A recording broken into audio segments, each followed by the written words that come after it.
In order to produce motion in the body, any motion, whether it's motion of walking across the street or motion of swinging a golf club, a signal about that motion enters the brain.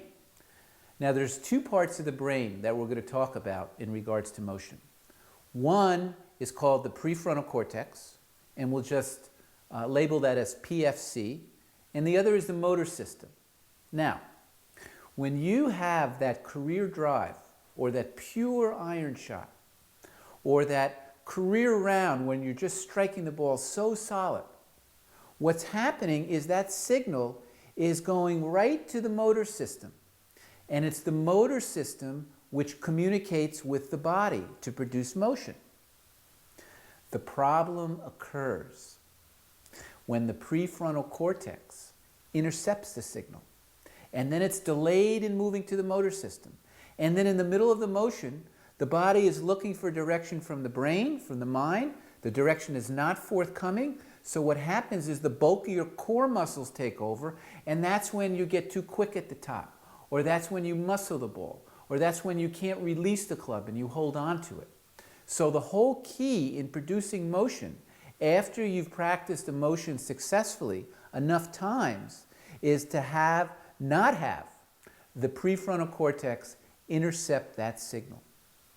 Now, if you sat down with 100 great athletes and you asked them how they felt when they played their best, you can divide all of their responses into three themes, three categories. One, time slowed down. I had all the time in the world. It felt like everything was moving in slow motion. I had that club at the top of the swing and I felt like I can go to McDonald's, get a Big Mac, come back and still find the slot on the way down. You know that feeling. Time, the experience of time, is controlled by neurons in the prefrontal cortex and neurons in the motor system. When the prefrontal cortex intercepts the signal, captures it, the neurons in the prefrontal cortex will overshadow the neurons in the motor system, and you have to experience time as rushed. You don't have a choice. It's a neurophysiological phenomenon. No one shoots a 64 in a PGA tournament, walks off the course and says, you know, everything was happening really quickly out there today. Kobe doesn't score 50 points in an NBA playoff game and walk off the court at the end of the night and say, you know, everything was moving really quickly. No one goes 4 for 4 in the World Series at bat and says, you know what, everything was moving very fast. What do they say? Everything slowed down. The reason why they say that is they have to say that. From a neurophysiological perspective, the only way to produce fluid, effortless motion in the body is if time is experienced as moving slow.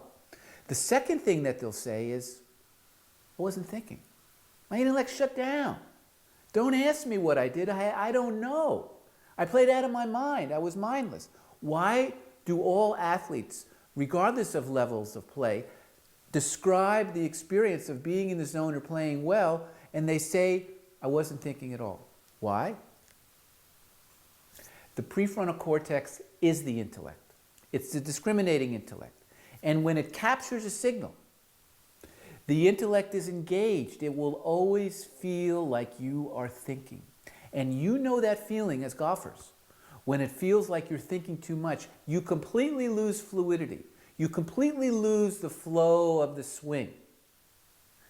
There's a wonderful story that Tiger tells in a 3-part DVD called Tracking the Tiger.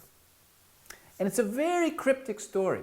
If you did understand the neurophysiological prerequisites for producing fluid motion in the body, you would say, well, where'd that come from? It's like a Twilight Zone story. But it's true.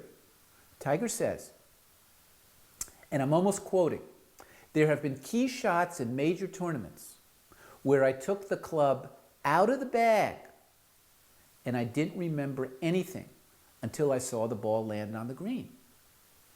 What? Johnny Miller and Nick Faldo are in the booth, depending on who's broadcasting, NBC or CBS.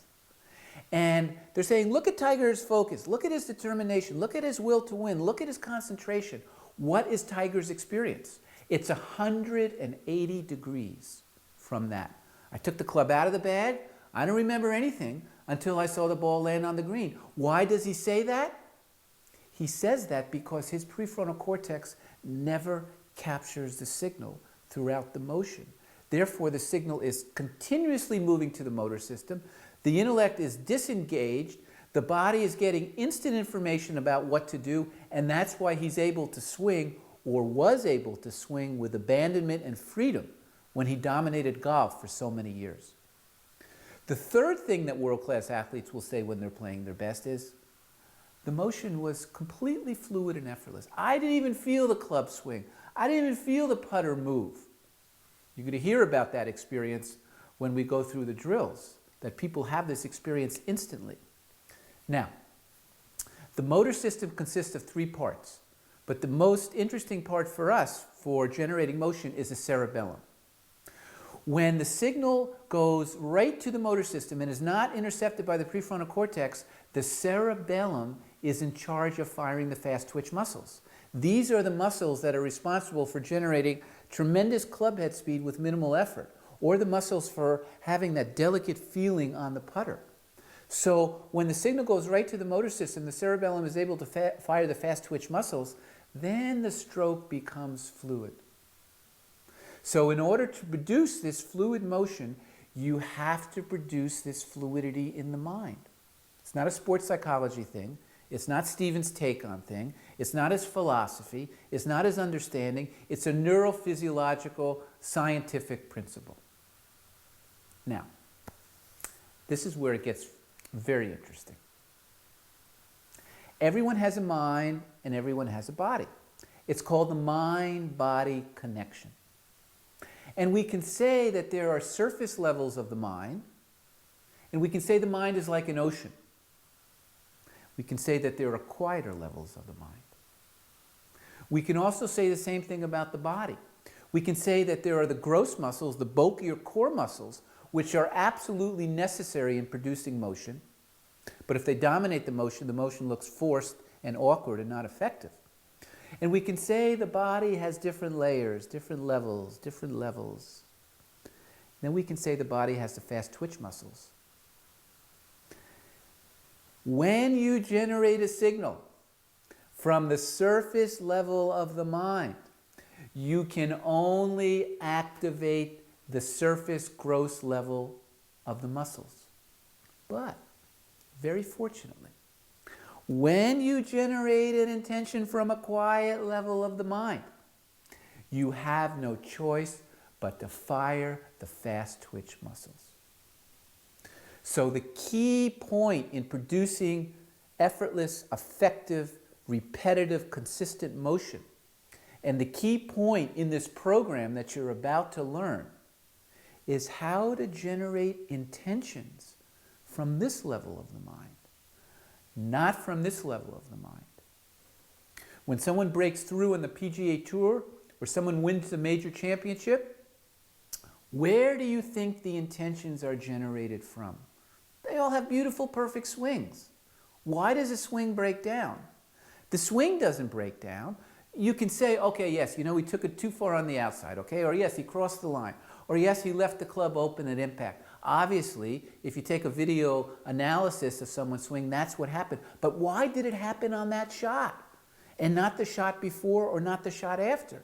It's because he generated the intention to produce a swing from the surface level of the mind. You will learn how to generate intentions from a quiet level of the mind. Now, the very interesting thing is, it's not the content of the thought. If it was the content of the thought that produced where the intention was generated, then you would just have one universal swing thought, or one swing thought for this round, and then you would just live and breathe in that swing thought. But you know, let's say you have a swing thought for the round. Let's say it's slow at the top. So you're on the 14th tee and you tell yourself slow at the top. You just stripe it down the middle. You get to the 15th tee. Same swing thought. Slow at the top. And you just pull it dead left. You just snap it. Boom. So it's not the content of the thought that the prefrontal cortex motor system body dynamics is interested in. Because if it was, you just get the right thought for that day. It's not what you're thinking, it's how you're thinking. It's from what level of the mind are you generating an intention. This is what took 35 years to figure out and come up with a series of drills that if you do the drill correctly, you will generate the intention from this level of the mind. So the program you are about to learn, very special program, mind off, golf on, mind off, golf on. Actually, you can never really stop thinking, because if you stop thinking, you'd be sleeping. It's just that you're generating the intentions from this level of the mind and not from this level of the mind. Got it? Okay, let's go do some drills.